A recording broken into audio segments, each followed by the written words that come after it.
नमस्कार, मेरा नाम सूरज है और आप देख रहे हैं द फॉलो अप। झारखंड के 5 जिलों में फिर से इंटरनेट सेवा बहाल कर दी गई है। आप जानते हैं कि झारखंड के गिरिडीह, कोडरमा, हजारीबाग, चतरा और रामगढ़ में इंटरनेट सेवा बाधित कर दी गई थी। इसकी वजह ये थी कि सरस्वती प्रतिमा विसर्जन के दौरान हजारीबाग के बरही और कोडरमा के मरकच्चों में दो पक्षों में हिंसक झड़प हो गई थी। बरही में जहां एक युवक के मारे जाने की सूचना मिली, वहीं मरकच्चों में एक व्यक्ति घायल हो गया था। ऐसे में शांति और सौहार्द बिगड़ने की आशंका को देखते हुए प्रशासन ने इंटरनेट सेवा बाधित कर दी थी। आप जानते हैं कि ऐसा क्यों किया जाता है। जब भी ऐसी कोई वारदात होती है, हिंसक झड़प होती है, तो बड़े पैमाने पर फेक न्यूज़ फैलता है। फेक तस्वीरें, फेक वीडियो बड़े पैमाने पर शेयर की जाती हैं इंटरनेट के जरिए, और फिर लोग उसकी सत्यता की जांच किए बिना तेजी से आगे बढ़ाते हैं। और ऐसे में सांप्रदायिक सौहार्द बिगड़ने की आशंका रहती है, तनाव फैलने की आशंका रहती है और आसपास के इलाकों में भी हिंसा भड़क जाती है। यही वजह है कि घटना हजारीबाग और कोडरमा में हुई थी, लेकिन चतरा, रामगढ़ और गिरिडीह में भी इंटरनेट सेवा बाधित कर दी गई थी। जहां पर हजारीबाग, गिरिडीह, कोडरमा और चतरा में रविवार देर रात से ही इंटरनेट सेवा बाधित कर दी गई थी, वहीं रामगढ़ में सोमवार को इंटरनेट सेवा बाधित की गई। लगभग 72 घंटे बाद दोबारा से इंटरनेट सेवा को बहाल किया गया है। आप ये भी जानते हैं कि जब इंटरनेट सेवा बाधित की जाती है तो किस तरह की मुश्किलें आती हैं। आप जानते हैं कि अभी अभी स्कूल खुले हैं, लेकिन लोग ऑनलाइन क्लास को प्रीफर कर रहे हैं, उसे ही चुन रहे हैं। तो ऐसे में बच्चों को पूरे 2 दिन तक ऑनलाइन क्लास में परेशानी का सामना करना पड़ा।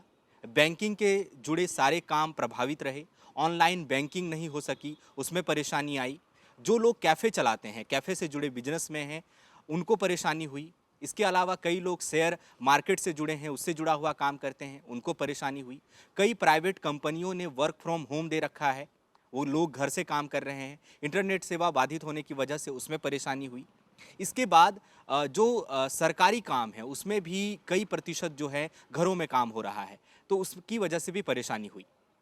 तो इन तमाम परेशानियों के बाद आखिरकार इंटरनेट सेवा बहाल कर दी गई है, तो लोगों को निश्चित रूप से निजात मिलेगी। 72 घंटे जब इंटरनेट सेवा बाधित रही तो आप समझ सकते हैं कि किस तरह की मुश्किलें आती होंगी। आज तक हम ये सुनते आए थे कि अक्सर जम्मू कश्मीर में पथराव की घटना होती थी, आतंकवादी वारदातें होती थीं, तो वहाँ पर इंटरनेट सेवा बाधित कर दी जाती थी।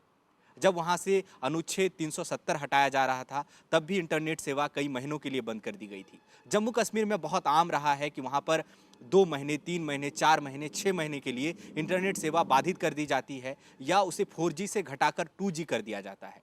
तब भी लोगों को बड़ी परेशानी होती है। तो आप अंदाज़ा लगा सकते हैं कि 4-4 महीने जो परेशानी जम्मू कश्मीर के लोग महसूस करते हैं, वैसी ही कुछ परेशानी हजारीबाग, कोडरमा, गिरिडीह, चतरा और रामगढ़ के जो लोग हैं, उन्होंने महसूस किया होगा। ये इंटरनेट का युग है, हर कुछ इंटरनेट पर हो रहा है। लोग फेसबुक से जुड़े रहते हैं, व्हाट्सएप से जुड़े रहते हैं, इंस्टाग्राम से जुड़े रहते हैं। कई लोगों के लिए मनोरंजन का साधन होता है, ऑनलाइन गेम्स खेलते हैं। लगभग पूरी दुनिया ही इंटरनेट से बंधी हुई है, लोग उससे जुड़े हुए हैं। ऐसे में पूरे 72 घंटे तक जब सेवा बाधित होती है तो लोगों को निश्चित रूप से परेशानी होती है। लेकिन लोग ये भी समझते हैं, या समझना चाहिए, कि जब इस तरह की घटना होती है जैसा कि बरही और मरकच्चों में हुआ, तो तेज़ी से फेक न्यूज़ स्प्रेड किया जाता है, फेक तस्वीरें फैलाई जाती है, फेक वीडियोज़ फैलाए जाते हैं, लोगों को भ्रमित करने का प्रयास किया जाता है ताकि लोग इसका लाभ ले सकें। कथित असामाजिक तत्व, वांछित जो लोग हैं, वो इसका लाभ लेने की कोशिश करते हैं। ऐसे में प्रशासन जो है उस चीज़ को रोकने के लिए इंटरनेट सेवाएं जो है वो बाधित कर देता है, क्योंकि धारा 144 लगाकर लोगों को घरों से बाहर निकलने से रोका जा सकता है, भीड़ लगाने से रोका जा सकता है, एक जगह इकट्ठा होने से रोका जा सकता है, लेकिन उनको न्यूज़ फैलाने से नहीं रोका जा सकता, वीडियो फैलाने से नहीं रोका जा सकता, तस्वीरें शेयर करने से नहीं रोका जा सकता। इसीलिए इंटरनेट सेवा बाधित कर दी जाती है। तो जब भी ऐसा फैसला लिया जाता है तो लोग थोड़ा धैर्य रखें, सरकार का साथ दें, प्रशासन के साथ सहयोग करें, ताकि किसी भी तरह की अप्रिय घटना ना हो।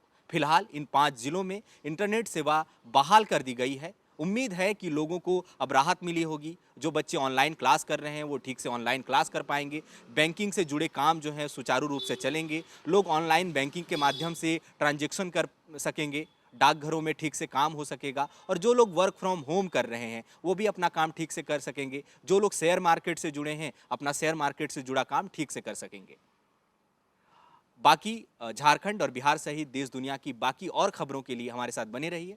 धन्यवाद। TheFollowUp.in. Like, share, and subscribe. www.thefollowup.in